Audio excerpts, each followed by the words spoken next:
A very good morning, viewers. You're watching our rolling coverage and our special broadcast to German Chancellor Friedrich Merz's first visit to India as India plays host to a whole host of EU leaders. First the German Chancellor, followed by EU leaders as well. On your screens are those beautiful visuals coming in of Prime Minister Modi and Chancellor Merz at the Sabarmati River front. I'm Gauri Dwivedi, and joining me on the broadcast is my colleague Vedika. Those are beautiful visuals that are coming in early in the morning, Vedika. Absolutely. You have Prime Minister Narendra Modi there with German Chancellor Merz. They're deep in discussion. I think what the Prime Minister right now, Gauri, is trying to do is explain some of the historic relevance of the place that they are at, which is the Sabarmati front. We're going to get Aditya Rajkol, who is going to join us live in moments from now from the spot. But Gauri, this is your beat, and I want to understand from you right at the top, you know, this meeting comes at a time when there is a huge paradigm shift in geopolitics that has taken place in the last 10 days itself. How significant would you say this meeting is between the two leaders? Right now, of course, the focus is on culture. It's on, you know, just the bonhomie between the two leaders. But later on, we're going to have that big bilateral meeting as well. In the context of what we've seen in the last 10 days, how significant would this meeting be, Gauri? Extremely significant, Vedika. And, you know, all foreign visits do start with ceremonial, floral tributes and then, giving a sense of what the city and the culture is all about, which is what is happening right now. But what follows next are those crucial discussions. And there are three reasons why they're very important. First and foremost, they come in the backdrop of a fresh perspective coming in from Donald Trump. He says that he's still not done with the tariff regime. He wants to come in with 500% more. That makes New Delhi now think that it needs to focus more on its trade dimensions with the EU. You have the EU leadership that's going to be here on the 27th of January. Before that, you have Germany coming in. So we are very clear in our focus now that when we now look at our trade aspects and our trade relationships, we need to double down on EU. So that's the first important aspect. Second part is, unlike his predecessors, Friedrich Merz is now leading a far more comfortable government, which means he is in a better position to take long strategic calls. This is his first visit to Asia, and he's come to India. So he is in a better position now to take longer strategic calls, which will include more defense, more long-term geostrategic decisions, and also more trade and business as well. And the third aspect I want to highlight is, Vedika, this meeting also happens at a time when Donald Trump wakes up. One day he says, I'm going to take over Venezuela. Second day he says, I'm going to take over Greenland. Yes. So what do other countries do? They have to come together and ideate how best to Trump-proof themselves. And let's take that question to Aditya Rajkol, who joins us live from the ground. Good morning, Aditya. You see a lot of color around you. Just take us through what's happening. The Chancellor meeting with Prime Minister Narendra Modi at the Sabarmati front. This is, of course, one of those big cultural interactions between the two before they get down to business.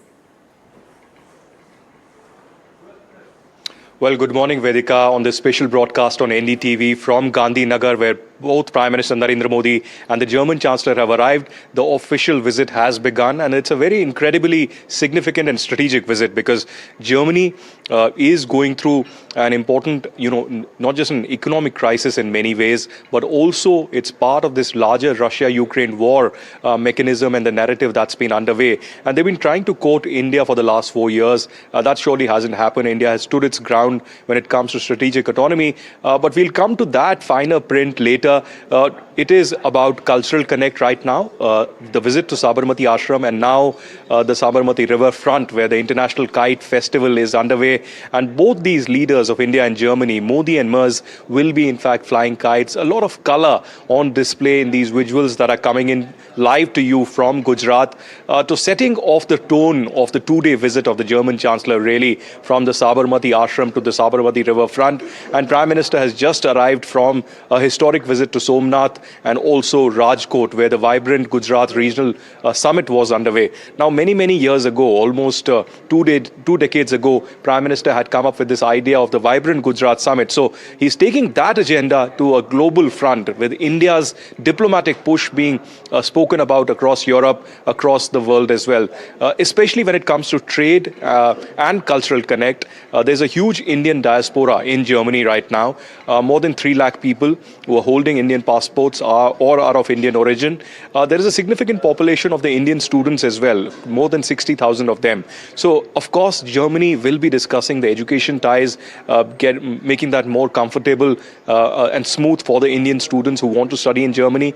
Apart from that, skilled workers as well is a huge opportunity for Germany when it comes to India. India has a huge population and a lot of people who want to go to study to Germany, especially engineering and science. And in these particular areas, not just the service industry, where India would be much, much beneficial when it comes to really Germany and India ties. Now, Germany would be also focusing, apart from taking the trade further, to the defense ties. And that's why, a top executive of a submarine company from Germany is also arriving with him. And there's a large delegation, Vedika, of the German CEO. So immediately after the both leaders meet, there will be an India CEO, CEO meeting between India and Germany at the Mahatma Gandhi event center, convention center here where I'm standing in Gandhinagar. So a packed schedule for the German Chancellor for the next 2 days from Ahmedabad and Gandhinagar. He'll be headed to Bengaluru, where a lot of trade and economy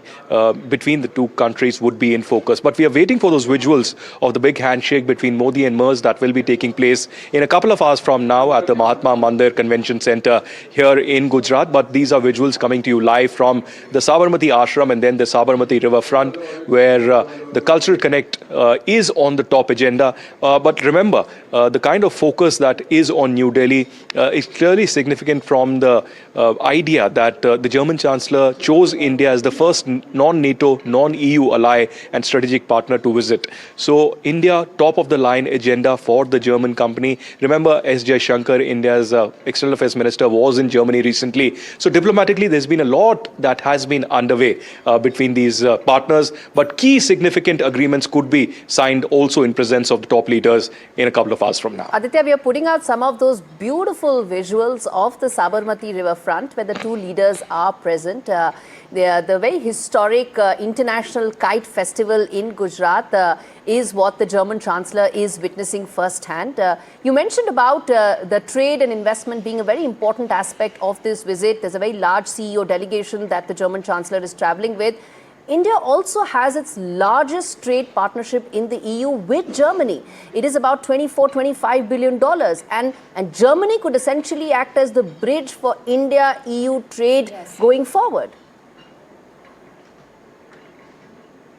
Well, absolutely. We have the European Commission delegation that is visiting India on the January 26th for the Republic Day. And on the 27th, we'll have the India-EU summit. So all eyes are on the India-EU FTA that is likely to happen. What will that entail? What will be the nitty-gritties of that would be clear perhaps in a couple of weeks from now. But clearly, when it comes to Germany, it is the most important and significant country for India when it comes to the trading relations between India and the European Union, and in particular Germany. But where it is lagging behind is the defense sector. So Germany would be trying to quote India when it comes to defense.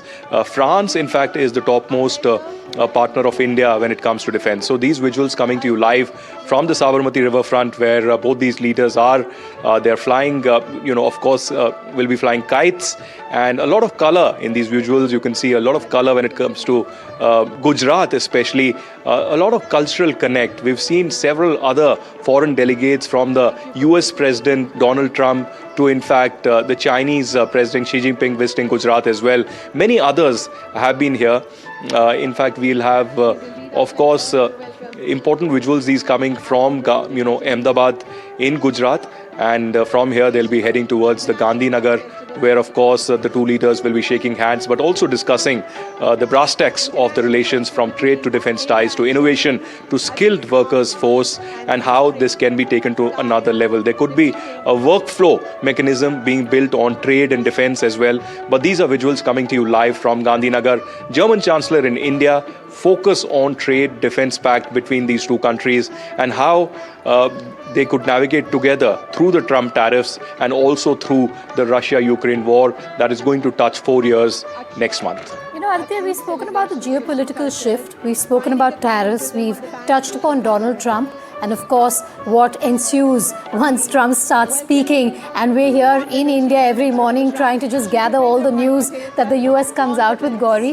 It's quite stunning at times and stumping at times. But coming back to supply chains, I want to understand from you at this point, given this very important meeting and the bilateral meeting that is coming up in about an hour from now, how significant is India and Germany's effort to diversify from the China supply chains? This is going to be one perhaps of the issues that will be touched upon today. Sabarmati ના કાંઠે છે જ્યારે આટલા વિશેષ મહાનુભાવો પધાર્યા છે. Once again, Aditya, can you Well, hear yes, of course. That's a very significant question. Well, the big elephant in the room is China, of course. And the both leaders will be discussing how to strengthen the supply chains, the blockchains, and of course, the connectivity project. You'd remember 2 years ago when the G20 was held in India, there was a lot of talk about the India, Middle East, Europe connectivity project. That unfortunately could not take off immediately. There was a status quo because of the Israel-Hamas war. But the two leaders could be discussing connectivity, supply chains that are very, very crucial in this day and age when, of course, through the ship corridors, the sea corridors, there have been threats that have been faced by Houthis and several other elements as well. So how to strengthen that, how to strengthen the security mechanism between these two countries would be of pivotal importance. What the both two leaders will be also discussing is the Indo-Pacific and partnering on the Indo-Pacific to keep China under check as well. Donald Trump hasn't been emphasizing on Indo-Pacific as much as India and many other countries like Australia, Japan and Germany would have wanted to. Even during this entire Aditya, phase, just hold that thought for a second, because I want to quickly tell our viewers the visuals. We're going to come back to you in about 30 seconds, but let's increase the audio once. Let's put out some of those visuals that our viewers are seeing. Let's increase the audio once.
Kite Festival at the Sabarmati River front that shows and showcases Gujarat in all its fine colors and all the cultural spirit that also is a key component of the bilateral relationship, which is what the Prime Minister is taking the German Chancellor through. And Vedika, while we keep talking about, and that's extremely important when we talk about the trade, the geostrategic, all aspects of the relationship, the cultural aspect, the people-to-people ties are also extremely important when two nations look to strengthen their bilateral ties. Absolutely, even given the diaspora that these countries have when it comes to the Indians living there, it's so important. It's also the connect, Gauri, between the two leaders that deepens when you talk about cultural ties. Business as usual, that's something that every bilateral agreement, every talk, every discussion has. But these are some of the key takeaways even for the leader, for his delegation. Aditya Rajkol is still live with us at this point. Aditya, in about an hour from now, we're going to see the two leaders sit down and talk business. This has been a kind of, introduction to the whole business deals that we're going to see. But I want to understand from you first, what is Germany looking at when it comes to India? And then perhaps you can tell us what India is looking at when it comes to talks with Germany. Well, Germany certainly is looking for more trade with India, more investment in India, and getting skilled workers and make a pipeline of those skilled workers that could regularly inflow towards Germany. But because when it comes to science, when it comes to engineering, when it comes to research facilities that are completely outsourced to Indians, be it in India or getting the skilled force from India. So that will be the top focus. But where they have been lagging behind is the defense sector. Although there's robust cooperation between the armies and the air force of Germany and India, with regular exercises that are taking place between the German and the Indian army and the German air force and the Indian Air Force as well. There have been significant diplomatic and bilateral visits also. There was an all-party delegation taken from India led by Ravi Shankar Prasad to Germany.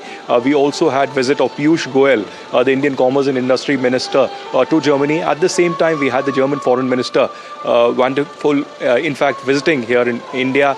And before that, twice the German Chancellor had visited India as well. We had the Prime Minister Narendra Modi, visiting Germany as well. So there's been inflow of dialogue. Old Scholz visited India twice, the former German Chancellor. But the current German Chancellor, Friedrich Merz, after he actually assumed office, is coming to India for the first time. This is his maiden visit to India. But at the same time, this is the first visit in a non-NATO, non-EU space. So that clearly assumes significance, and the kind of business delegation that the leader has brought in clearly indicates what kind of trade, what kind of business engagement he expects from India. If you see a pattern here, there have been very significant leaders from EU and UK that have been coming to India with business delegations. Recently, we had the UK Prime Minister, Keir Starmer, also visiting India. Instead of Delhi, being in Mumbai, apart from quoting Bollywood, he was trying to establish connect with a delegation of more than 100 business partners, entrepreneurs and CEOs coming to India. Fact, so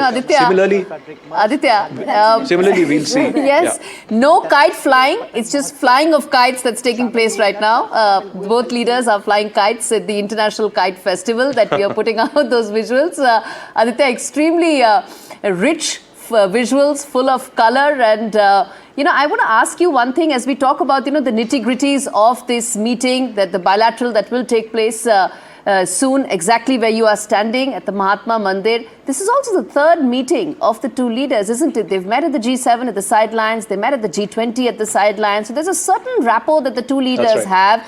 They have a certain working relationship, and they're just building on that with this bilateral visit. Absolutely right, Gauri. Couldn't have said it better. They've already met twice on the sidelines of the G7 and G20, G7 being in Canada. And of course, the kind of rapport that they have built over these last few weeks. But today assumes significance because he's here in India, the first country, non-NATO, non-EU. And of course, a lot of culture is always visible whenever a foreign leader really visits India. And especially when it comes to Gujarat, that is the home state of the Indian Prime Minister, Narendra Modi, it assumes even more significance. We are seeing a lot of color. We are seeing a lot of these music, the local artists performing out there. And as you said, there is flying of kites happening, but both the leaders would expect that India-Germany ties also soar heights, just like these kites are flying high. So when it comes to defense partnership, when it comes to economic ties and trading between these countries, there could be more feasibility, there could be more access, there could be bureaucratic delays that have been there that could be removed completely.